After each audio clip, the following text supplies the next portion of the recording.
প্রতিদিনের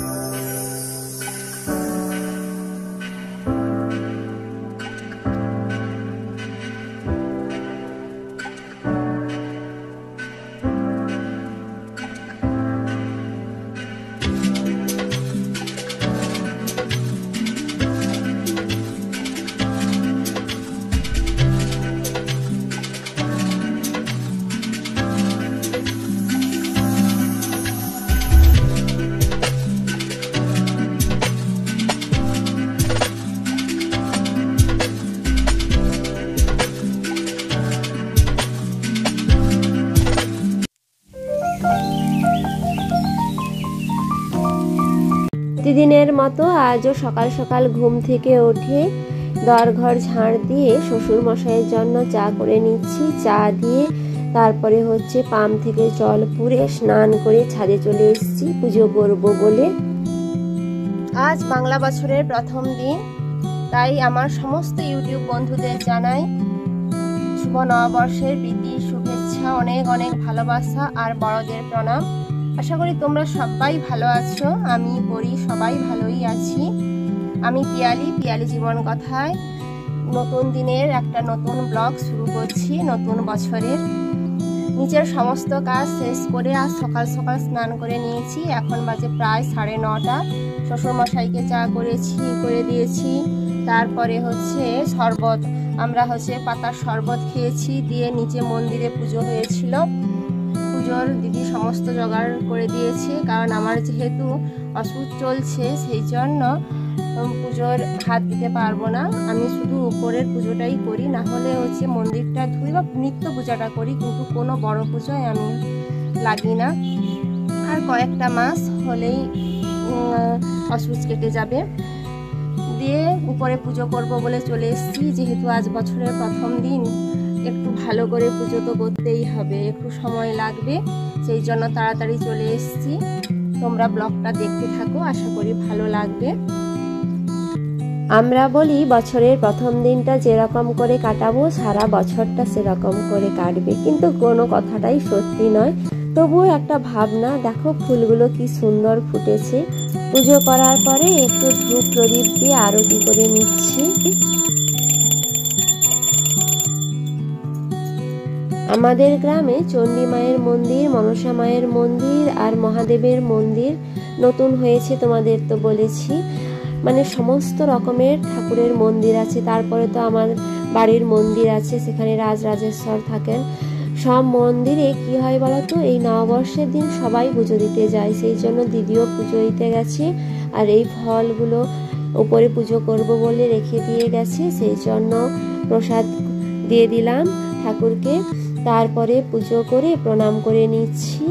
আর আজকে নিচে হরি মন্দিরের জন্মদিন, মানে 2021 সালের এপ্রিলের এই 1 বৈশাখী মানে হচ্ছে প্রতিষ্ঠা হয়েছিল, সেই জন্য ঠাকুর মশাইও সকাল সকাল পুজো করে দিয়ে চলে গেছে। আর ওপরে দেখো বসুন্ধরা, এই বৈশাখ মাসটা ওই ঘটে জল দেওয়া হয়, আর তার পেছনের ফুটো দিয়ে না তুলসী মঞ্চে জল পড়ে।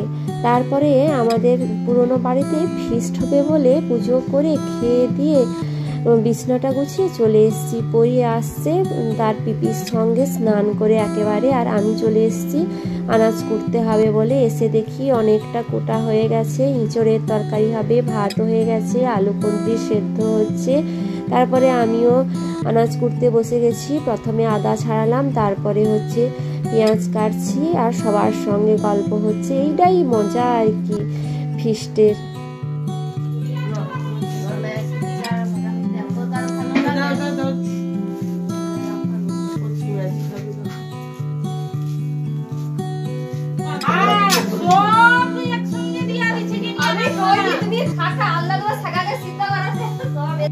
যে রান্না করছে উনি আমার হচ্ছে ভাসুর সম্পর্কে হয়, মানে আলু কুঁদলি আর হচ্ছে শাকের তরকারি হবে।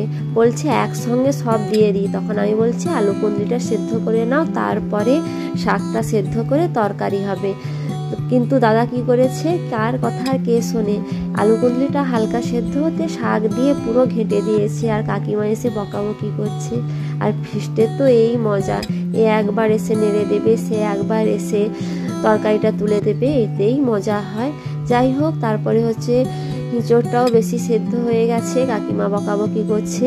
সেই জন্য কি হয়েছে বলো তো, কড়াইয়ে তেলে লাড়তে গিয়ে পুরো সব ঘেটে গেছে।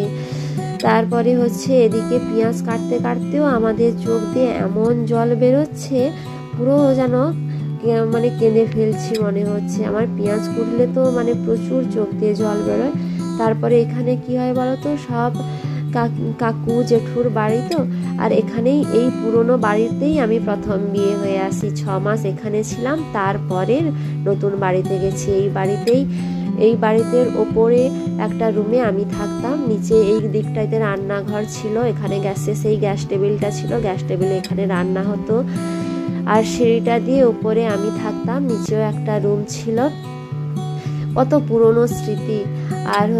আর সেই দিকটাতে কাকুর বাড়িতে থাকতো, কাকুর বাড়িতে সবাই তারা থাকতো, মানে একটা ঘরে কাকুর ঘরে আমার ঘরে সবাই একসঙ্গেই থাকতাম। তারপরে হচ্ছে হিঁচড়ের তরকারিটাও দাদা কষছে, রান্নাটাও প্রায় হয়ে গেছে। আর হবে হিঁচড়ের তরকারি, শাকের তরকারি, আলু মাখা আর মাছ দিয়ে আম দিয়ে টক। এখানে না ফিস্ট হলে এটাই হয়, আলু মাখা আর হচ্ছে মাছের টক। সবাই খুব ভালো খায়, ও ঝোল হয় না বা অন্য কিছু হয় না।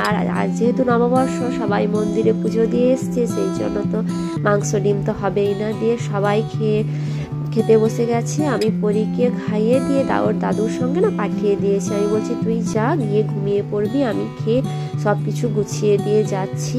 আর যখন তখন তো চলে গেলেও হবে না, সবাই খাচ্ছে আর সবাই দাঁড়িয়ে দাঁড়িয়ে কত গল্প করছে দেখো। দিয়ে আমি খেয়েও না বাড়ি চলে এসেছি। পরি খেয়ে দিয়ে এসে একা একা ঘুমিয়েছিল তার দাদুর কাছে, আর আমি একটু পরে এসেছি। এসে তবু আস্তে আস্তে 3:30 বেজে গেছে। এসে ফ্রেশ হয়ে একটু বসছি। পরি ঘুম থেকে উঠেছে, ওকে একটু ফল খাইয়েছি। সে আর শিব মন্দির যাবে এক্ষুনি, তার শিব মন্দির যেতে ইচ্ছে করছে। ঠিক আছে বন্ধুরা, আজকের ব্লগ এই পর্যন্ত। পরবর্তী ব্লগে দেখা হবে, ততক্ষণে তোমরা সুস্থ থাকো, ভালো থাকো। টাটা করে দে, টাটা করে দে।